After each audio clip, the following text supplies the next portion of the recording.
萬眾期待嘅利好消息終於嚟咗！中山三鄉新醫院、廣州中醫藥大學第一附屬醫院中山醫院，於今日6月17號朝頭早嘅8點鐘全面投入使用。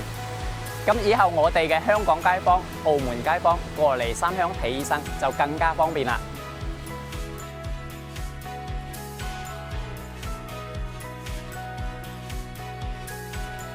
咁今次咧就唔係試運營，係全方位投入使用，有全科門診、外科、內科、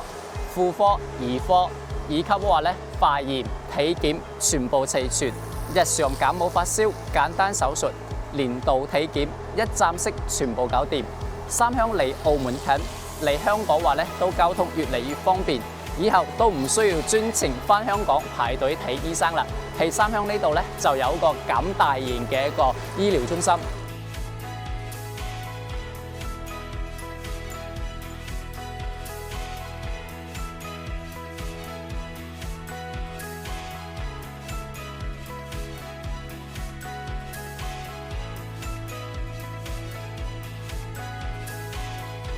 三鄉新醫院佢嘅佔地面積咧係有去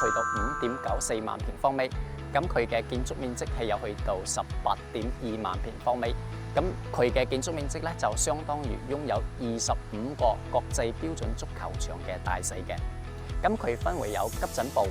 門診部、住院部以及綜合教學樓，以及有2層嘅地下停車場。咁呢個三鄉新醫院係按翻國內嘅最高水準嘅三甲醫院去規劃建造嘅。咁入邊嘅話咧係擁有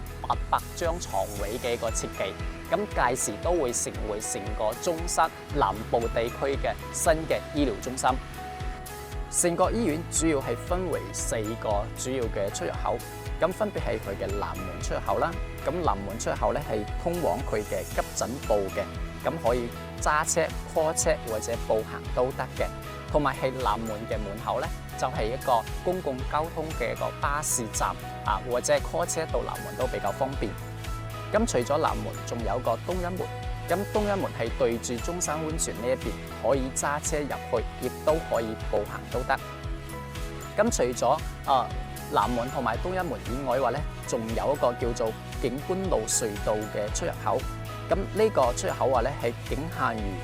揸小車啊，揸小車係可以經過定威花園隔離同埋海輝園隔離呢一個隧道入到呢個三鄉新醫院嘅地下停車場嘅啊。咁喺呢一個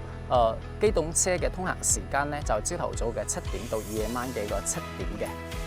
咁除咗前邊嘅3個出入口以外嘅話咧，仲有一個叫做西一門。咁西一門係對住隔離呢個二手小區嘉慶居嘅呢一個方向啊。咁係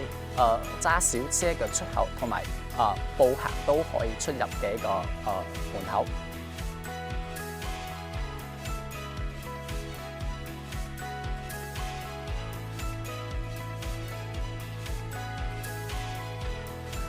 新醫院嘅全面投入使用，對於長期定居喺三鄉嘅街坊朋友嚟講，毋庸置疑係一個利好消息，更加方便、更加便民啦。咁作為係溫泉小鎮、宜居宜遊小鎮以及康養小鎮嘅三鄉，喺新醫院嘅加持下，同埋話咧港珠澳大橋深中通道嘅加持下，係位於粵港澳大灣區腹地嘅三鄉，我相信後期會繼續咁吸引越嚟越多香港街坊、澳門街坊以及海外華僑街坊翻嚟三鄉選擇置業定居，咁喺呢度可以開啟自己嘅理想退休生活。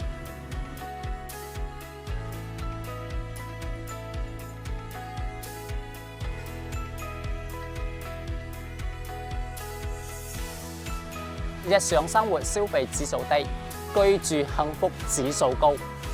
Kelvin 係上嚟三鄉置業睇樓嘅街坊朋友口中描述三鄉聽到最多嘅一句話。咁當然睇醫生呢一個醫療消費指數話咧，都係我哋日常每一個人都離唔開、撇唔開嘅話題。咁所以新醫院嘅開業話咧 ，Kelvin 其實都有特登去諮詢過。如果係中山呢度買咗中山嘅醫保咧，亦都可以喺呢度睇門診咧，可以 keep 得到。可以享受得到咧中山市睇醫生嘅一個醫保報銷嘅一個比例嘅。咁喺呢度話咧睇門診啦，或者係做呢個簡單嘅手術的話咧，亦都可以享受到中山市嘅醫保嘅報銷嘅。三鄉新醫院係今年嘅6月17號咧就正式開業啦。咁對於長者朋友、大人、細佬哥有身體唔舒服嘅地方，都可以過嚟呢一個三鄉新醫院呢度。咁係又方便又簡單。咁今期嘅分享咧就到呢度，我係香山好房嘅 Kevin，我哋下期再見啦，拜拜。